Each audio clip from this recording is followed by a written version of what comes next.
I'm going to do just a very quick overview of some of the parts of the guitar, and then that way we can move forward and it'll be easier to understand some of the terminology I'm saying. So obviously we have our strings, and these are what we're going to pluck to get our sound. And you can see these shiny things right here underneath. These are what are called the pickups. So if you have an amplifier, this is how the sound gets converted electrically, and how you can plug into an amp and then amplify the sound. So that's what these shiny things are. And directly behind here, we have the bridge slash tailpiece. So the strings will go through here and they'll rest on this. And then this whole part is called the body of the guitar. So it's where everything is housed. It's the main part of the instrument. And then right here, you can see these knobs. These are different tone and volume knobs.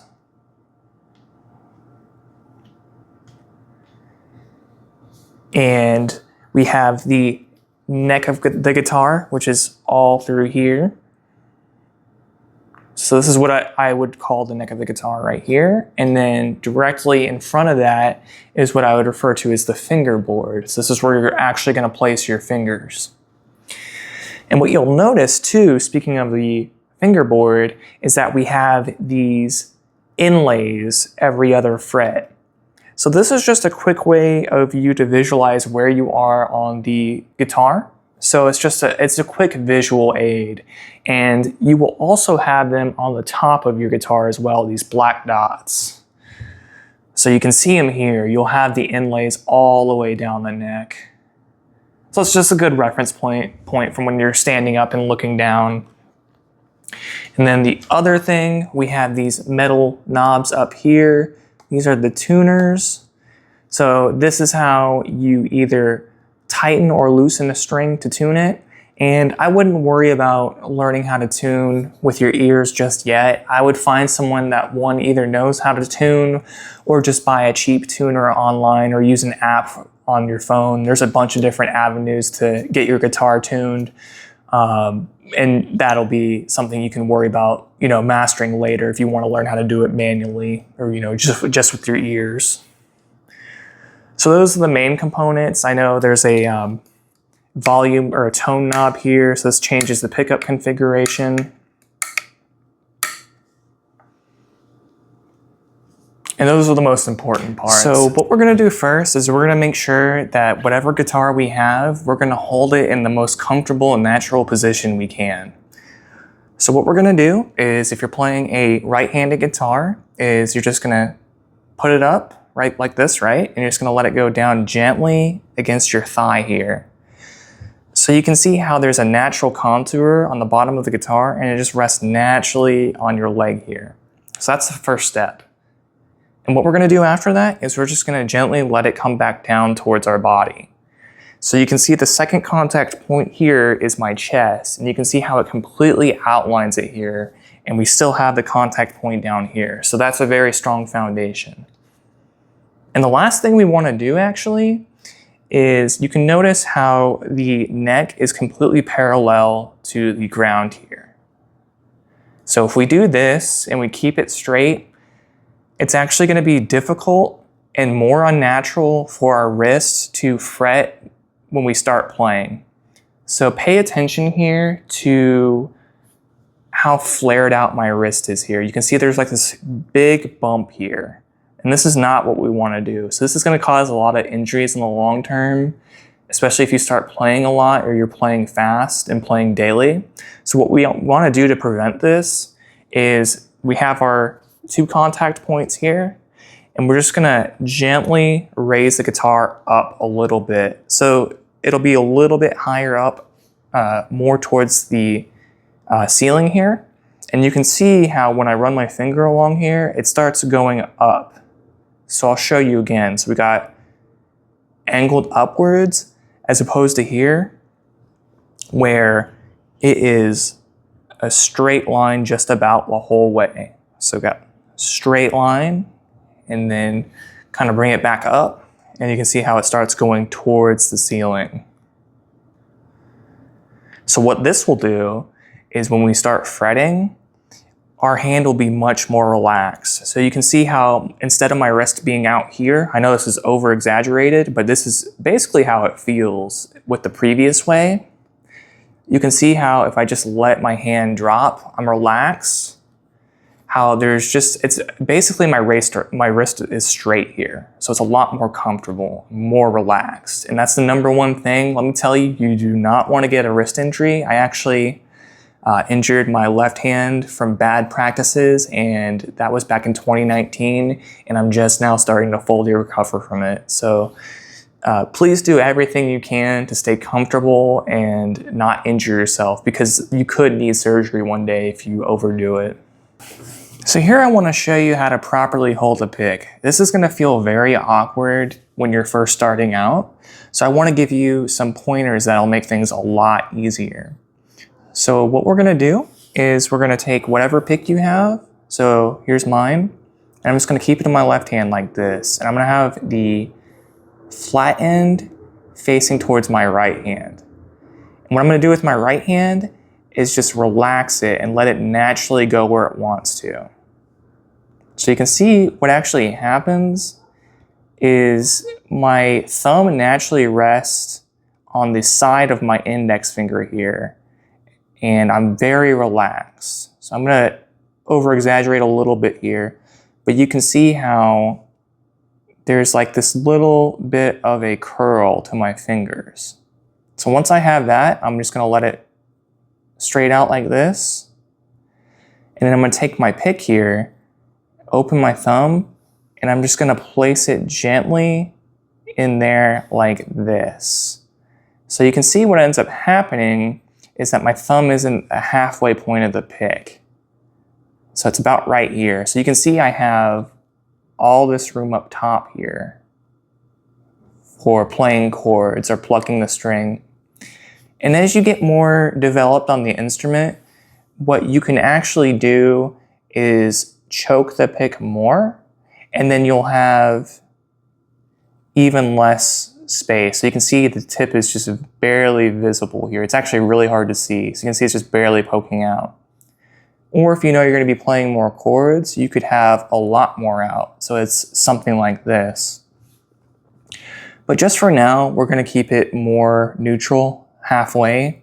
And what you'll notice actually too is that the pointer finger here is actually supporting the bottom of the pick, and then we have our thumb up on top of it. So this is a good way to prevent it from wiggling around, which might happen a lot when you first start. You might get some action like this where it just kind of moves around in your hand. So you'll need to have a little bit of pressure, but not too much. So if you put too much pressure on the pick, you'll get like this really... You can see how my fingers are starting to, my thumbs are starting to change color. So we have our neutral point here. And what I'm actually gonna do is just, once I have this, I'm gonna rest my hand over the body of the guitar like this, and I'm just gonna let it hang over, okay? So you can see how my arm here has a natural contact point with the body of the guitar, and how it's resting underneath my leg here. So it's very comfortable. And then we're gonna have the neck come slightly up, because that's gonna make going underneath a lot easier and more natural. And one thing you can notice here is that my pick is actually at a slight angle. It's not parallel with the strings, because if you have it completely parallel, it's gonna be harder to cut through the strings, especially if you don't have a thick pick. So just relax your arm, let it come at a natural rest like this, and then just tilt your pick just slightly down, and that's gonna make things a lot easier when you start plucking your strings. So you'll be able to cut through them a lot easier. So what we're gonna do next is we're just gonna learn the names of all these open strings. So all an open string means is that nothing is being fretted with your left hand. So a good way, this is a very common acronym that you can use. So I'm just gonna say it real quick and then we'll go over everything. So it's Eddie, 8, Dynamite, Goodbye, Eddie. So this will help you memorize the strings very easily, just because that's something you can memorize, and we'll just go over it real quick. So remember this is what's called a low E string. It's a thick low E string, so we have Eddie. And then our next string here is the A string, so we have 8. So far we have Eddie, 8. We have our D string next. So we got Dynamite. Then we have our G string next. So that's good. And then next we have B. So that's Bye. And then we have our high E string. And that's Eddie again. So once again, we'll go through it very slowly. So we have Eddie, 8, Dynamite, good, Bye, Eddie. Then one more time, a little bit faster. Eddie, 8, Dynamite, good, Bye, Eddie. So just try to memorize that in the coming lessons, just because it's going to make things a lot easier, especially when we start talking about how to fret notes. It'll be really important to know that. So just spend a couple minutes a day memorizing that, and it won't take very long. So in order to get a little bit more comfortable with the open strings, we're just going to do a little bit of a picking exercise. So once again, you can see how my thumb is resting on the top of the pick, and then we have my index finger here resting below it, and then at a slight angle. It's not straight out. So we're just going to go through the open strings again, and we're going to pluck them, and I'm going to teach you how to get a comfortable feeling with just plucking individual notes. So a lot of times when people are starting out, they will pick with their entire arm like this. So it might look something like this when they first start out. This is really exaggerated, but you can see how there's a lot of movement coming from my forearm here. And really, most of the motion is going to come from just moving your wrist. So you can see it's just barely moving. So what I'm going to do next is I'm just going to show you, I'm going to have my pick a little further back just so you can see it easier, is I'm just going to strike the string and I'm going to follow through. So it'll look something like this. So we come in to the string here at a slight angle, like you can see on my pick, and then I'm going to hit the low E first. And you can see how when I hit the string, I naturally follow through. So we got the low E there, and then we'll do the A string next. So A string right here. Once again, pluck and follow through.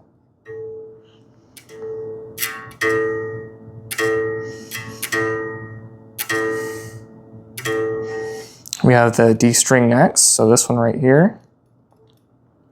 Pluck and follow through.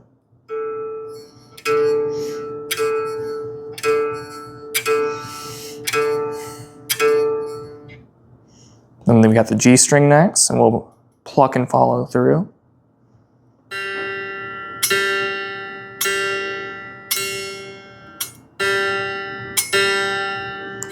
We have the B string next.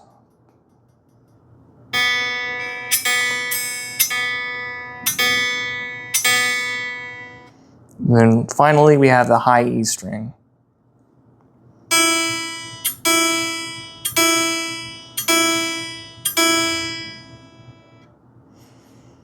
So we'll do it one more time, just a little bit faster. So we got low E. Then we got A. We got the D string. Got the G string. B string.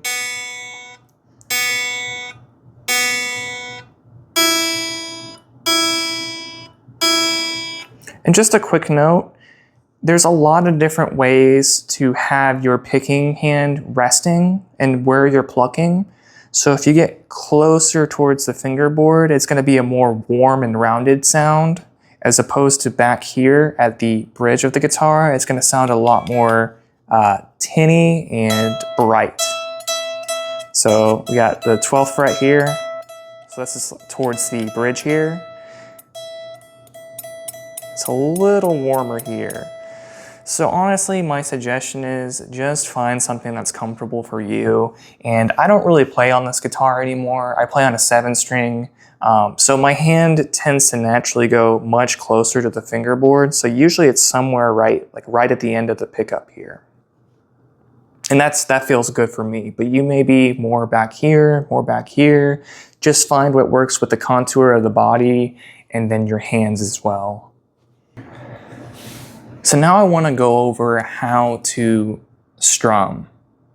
And we're only going to worry about downstrokes for now, just because it'll be a lot easier to digest and get an idea for. And we're just going to do it on the open strings for now.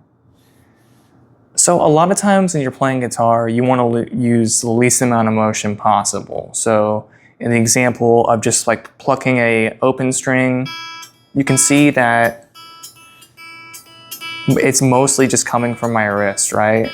There's hardly any movement.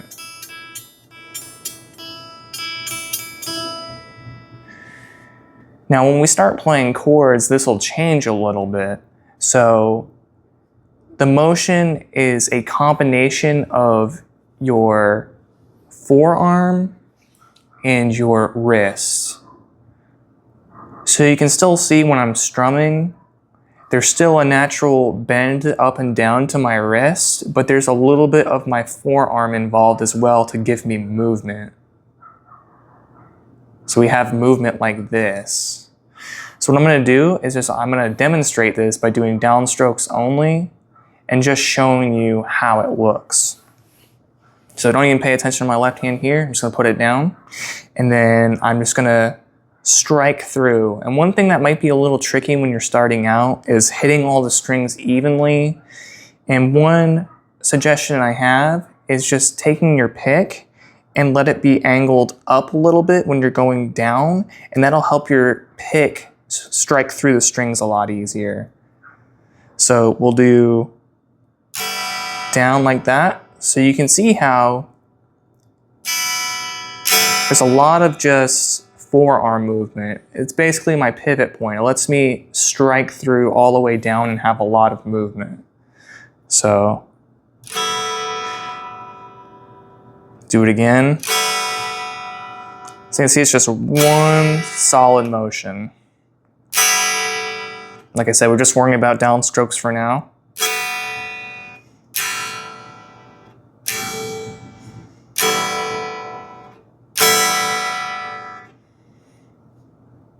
So here you can see this is the motion.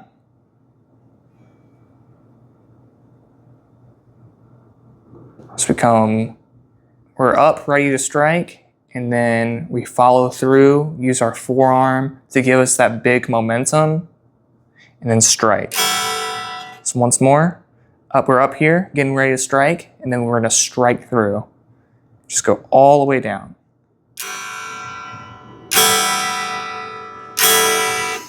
So just do that a couple minutes every day, especially if you're feeling uncomfortable with what we start learning shortly, with actually learning proper chords. I think this is a good way just to feel the movement that's required to hit a lot of these strings. So yeah, just do that a little bit and notice how I have my corner of my arm here, basically near my elbow, resting on the guitar, so it's very comfortable. I have the top of my chest here resting against the contour here, and then down low it's resting against my leg. So that way we have a really solid foundation and it's not going to move around. So once again, just do it one or two more times. So we got up, strike down, up, strike down, up, strike down. And then I'll just show you, you don't need to do anything this fast, but I'll just show you the motion when we start including upstrokes to show you how important it is. You'll see how the momentum will be very helpful for not only keeping rhythm, but also making sure we're being consistent in our strumming.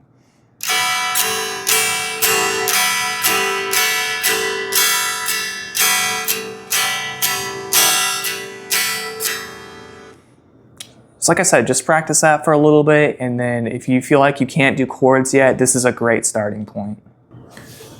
So now that we have more of a foundation of how to strum, we're going to add a chord on top of that. So the first chord we're going to learn is called E minor. And this is going to be great practice because it's only going to take 2 fingers, and then it's also going to help us build having our left and right hand working together. So in order to play an E minor, we need to get to the 2nd fret of the A string with our index finger here. So remember what we talked about. If you're having trouble getting the finger correctly, just find that fret right there and then slightly behind it, and that'll get your first note. And we're going to take our middle finger here and we're going to go right underneath on the D string here. So it's going to look like this. So we'll have these 2 notes fretted. And this is what I was talking about. So sometimes you'll have your thumb over the neck. Other times you may want it back here. So I find that oftentimes when I'm playing these more open chords towards the first few frets, I'll do this. But I would say just feel comfortable playing them both ways. So once again, we have the 2nd fret of the A string plucked. So that sounds good. And then we have underneath on the D string, the 2nd fret. So those are the only 2 notes we're going to fret. And then what we're going to do is we're going to pluck everything else open. So before we strum through, we're just going to pluck each string individually and make sure that it's clearly ringing out. So we have our low E, we're going to strum that or pluck that. Sounds good. Then we have our 2nd fret of the A string. Good enough. And then we have our 2nd fret of the D string. Sounds good. And then we have our open G. Good. Open B. And then we have our high E. So once we got everything clearly ringing out, we can add the second part. So we're gonna hold this down and then we're gonna do what we did before. We're just gonna do downstrokes and we're gonna go down and follow through. So it'll be follow through, up, and then follow through. Up, follow through. And we'll just do that a couple more times.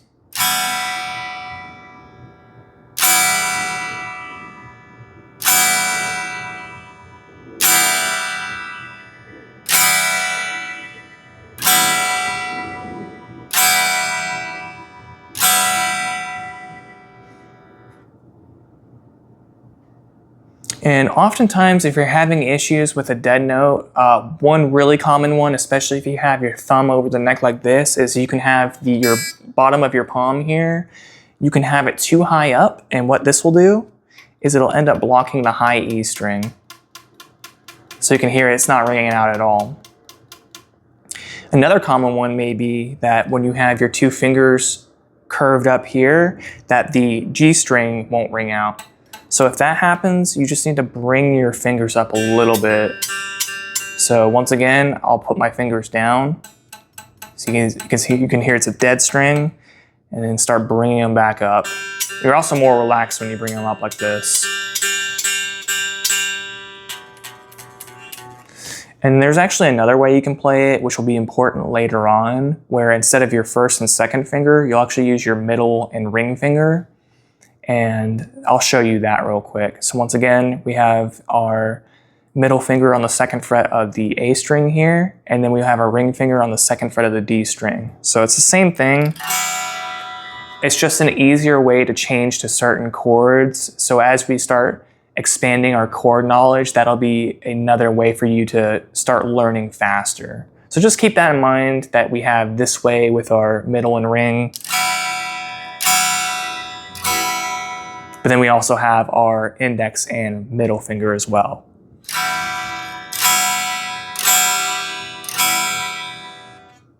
So just spend a couple minutes every day trying to get the notes as clear as possible and just see how it feels when you do it correctly, how you follow through, everything's ringing clearly. And just a word of caution, when you first start out, you won't have any calluses that are developed, so it's gonna feel pretty uncomfortable.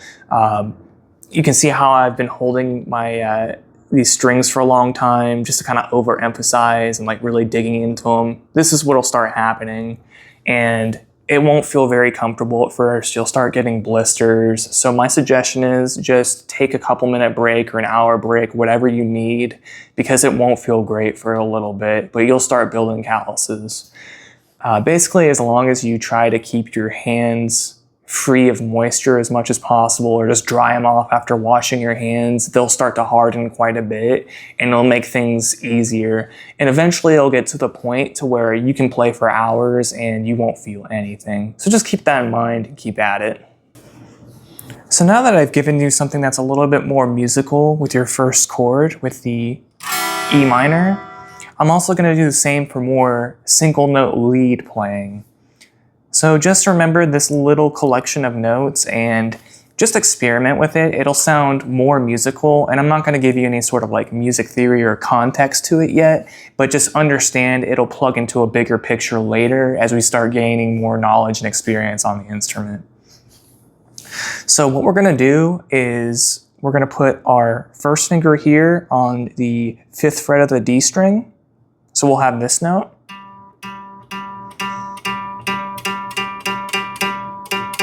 And then next we'll pluck with our ring finger the 7th fret of the D string. So far we have this.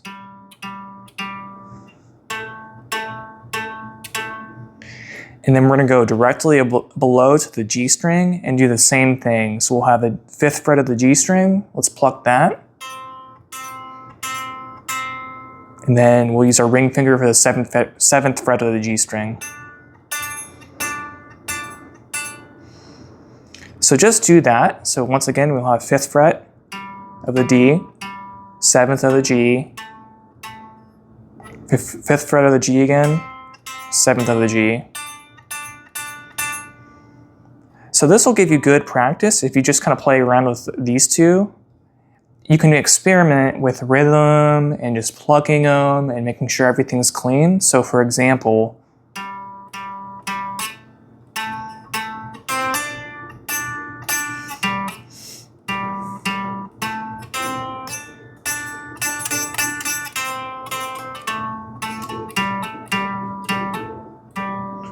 so just play around with it, and you can hear how it's a lot more musical. I know oftentimes people will suggest these more spider exercises, so they sound like this.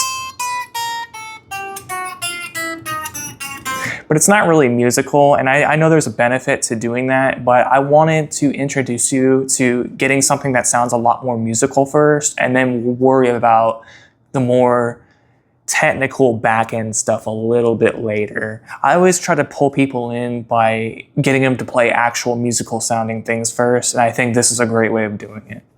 So once you feel comfortable with these sets of notes, we can add one more string. So we'll do that now. So we're going to take our pointer finger here and put it on the 5th fret of the B string. And this is going to be a really good workout because we're actually going to use our pinky here. So once we do that, we have this note on the 5th fret of the B string. We're going to take our pinky and put it on the 8th fret of the B string here. So it'll be,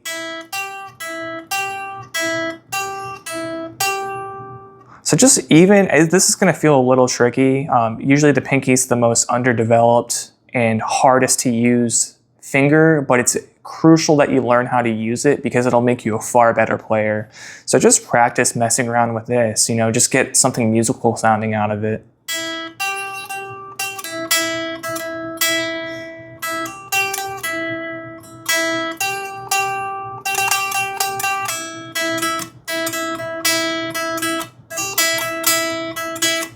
So once you start feeling comfortable with the B string, you could put all of them together. So remember, we have the 5th fret of the D string here, and then the 7th fret of the D, then the 5th of the G, 7th of the G, 5th of the D, and then 8th of the B. So all together, we have.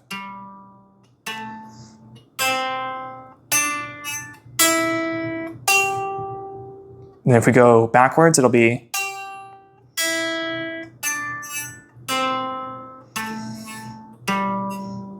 So once again, this is a lot more musical, and you can just experiment with the note orders and whatever you feel like you can do to get more mileage out of it. And don't worry about doing anything fancy. Just try to get, you know, some music coming out of it. So for example, we could do.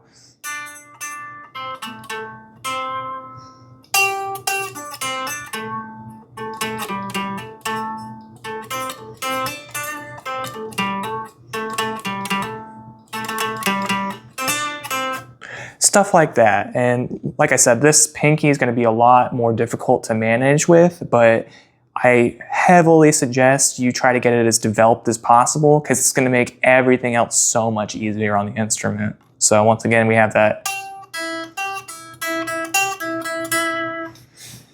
So just practice that a couple minutes every day on top of the fact that we have our first chord under our belt. Remember, that's the E minor chord, and just striking through. So I think between these two exercises, they're a lot more musical, so it's going to help train your ear. You're going to get your motor skills more developed, and I think it's just a really solid starting point for your journey going forward.